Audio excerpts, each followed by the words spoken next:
Good morning everyone, this is Dong Vlogger, a day of my life, a content creator, is of 19.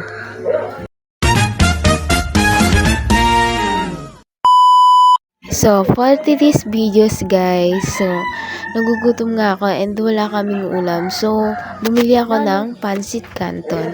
And yun yung uulamin ko. And nagising yung kapatid ko kasi nakita ako.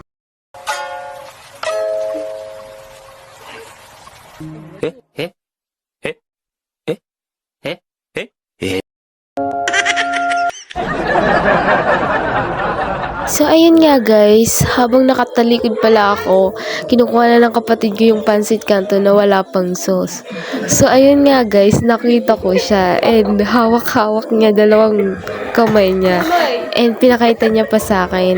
And yun, tawang-tawa talaga ako guys. And hinalo ko na pala yung pancit canton. And tinatanong ko siya kung kakain ba siya. Sabi niya naman, oo. So, yun lang guys. See you!